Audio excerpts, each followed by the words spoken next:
अस्सलाम वालेकुम। आज हम बात कर रहे हैं एनाफोरिक एंड कैटाफोरिक एक्सप्रेशन के बारे में, जो कि बहुत ही इंपॉर्टेंट है और बहुत सारे एमसीक्यूज में हमें गिवन होता है एक इंस्टेंस और सेंटेंस जिसमें हमसे पूछा जाता है कि whether it's a cataphoric expression और एनाफोरिक एक्सप्रेशन। तो सबसे पहले हम इसके पर्पस के बारे में बात करते हैं कि why do we need to understand anaphoric and cataphoric expressions. तो समटाइम्स आपने देखा होगा कि a single word is repeated again and again, और जिसकी वजह से वो सेंटेंस हमारे पास ऑड लगने लगता है, जो कि ऑकवर्ड लगता है। So in order to avoid repetition हम ऐसे अल्फाज को यूज करते हैं जिसका मतलब तो सेम हो बट वो ऑड ना लगे और अल्फाज बार बार रिपीट ना हो, and that is why we need to understand anaphoric and cataphoric expressions, ताकि हम उन अल्फाज को जो कि आपस में रिलेटेबल हो और एक दूसरे के साथ उनका रिलेशनशिप हो, उसको हम सही तरीके से लगाएं इन अ सेंटेंस। ठीक हो गया। अच्छा, तो एनाफोरिक एंड कैटाफोरिक एक्सप्रेशन, सबसे पहले हम बात करते हैं एनाफोरा के बारे में कि एनाफोरिक एक्सप्रेशन क्या होता है। Referring backward, referring backward. अब इसको हम एग्जांपल के थ्रू समझने की कोशिश करेंगे, वरना ऐसे थोड़ा बहुत मुश्किल हो जाएगा। फॉर एग्जांपल मेरे पास एक सेंटेंस है, Ali went to cinema yesterday, he didn't like the film।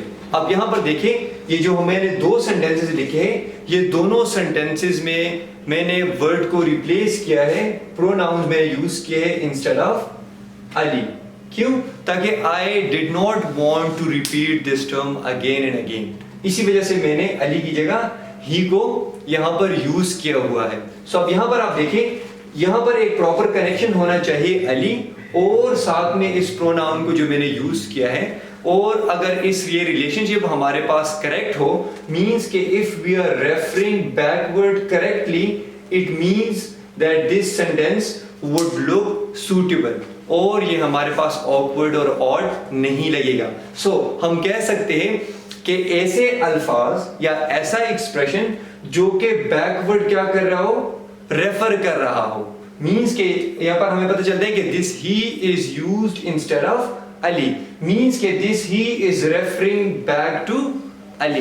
This is why we can call it an anaphoric expression. So I hope कि आपको समझ आ गई होगी words that refer back. Now in the second sentence, Ahmed is my friend, he met me in 2017। अब यहां पर आप देखें, Ahmad and he, both these words are referring to the same person, but मैंने नोशन क्या किया है, वर्ड्स क्या किए हैं, वो डिफरेंट यूज किए हैं ताकि हमारे पास रिपीटिशन ना आए। सो हम अगेन कह सकते हैं कि this he is used in place of Ahmad, and this he is referring back to Ahmad, means के इस ही से भी हमें पता चलता है कि we are talking about Ahmad. So when words refer back, they are called as anaphoric expression। तो हम कह सकते हैं कि this entire expression is anaphoric in nature। Now the third one आने से पहले हमें पता होना चाहिए कि कैटाफोरिक एक्सप्रेशन क्या होता है। मींस कैटाफोरिक एक्सप्रेशन का मतलब ये है कि जब हम रेफर फॉरवर्ड रेफर करते हैं, यहाँ पर तो हम बैकवर्ड रेफर करते हैं, whereas in cataphoric expression we refer forward। अब यहाँ पर एक सेंटेंस को आप देखें, she is now famous as his friend as her friend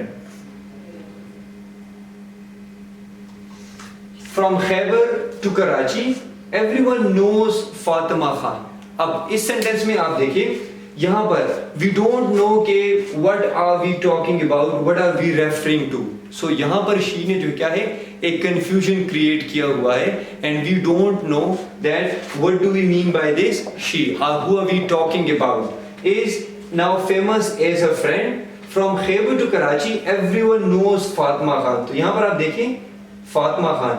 Now this name shows that this entire expression is about Fatima Khan। तो she भी हमारे पास क्लियर हो गया कि हाँ, this she was used in place of Fatima। So यहाँ पर आप देखें, यहाँ पर this she basically refers forward, means के ऐसा एक्सप्रेशन जिसमें हमारे पास वर्ड्स जो है, या एक वर्ड हो या ज्यादा वर्ड्स हो, वो रेफर कर रहे हो फॉरवर्ड, तो हम कह सकते हैं कि that is a cataphoric expression. अब ये दोनों जो है, इसको हमने अप्रोप्रिएटली पुट करना होगा, अगर अप्रोप्रिएटली नहीं करेंगे तो सेंटेंस हमारे पास गलत हो जाएगा। अच्छा, अब मैं बात करता हूँ फॉर एग्जांपल एक और इंस्टेंस की हम बात करें। अगर मैं कहूँ कि Ali and Ahmad and Ali went to cinema yesterday. He didn't like the film. अब यहाँ पर देखिए ये जो he है, it is not placed suitably. Why? Because यहाँ पर we have two nouns and this one shows that we are only talking about one of them. So the appropriate pronoun would be they. And this is how we can connect nouns with pronouns to these anaphoric and cataphoric expressions. So, अगर मैं simply summarize करूँ, so anaphoric expressions are those that are used in order to refer backward, whereas cataphoric expressions are those that are used in order to refer forward. So, I hope it would be clear to you now, and still if you have anything to ask, do write your questions in the comment section, and you can also message us as well. And along with that, one more thing, if you have liked this video and if you want us to share more content on English grammar, so do like us and do follow as well. Thank you so much. Allah Hafiz.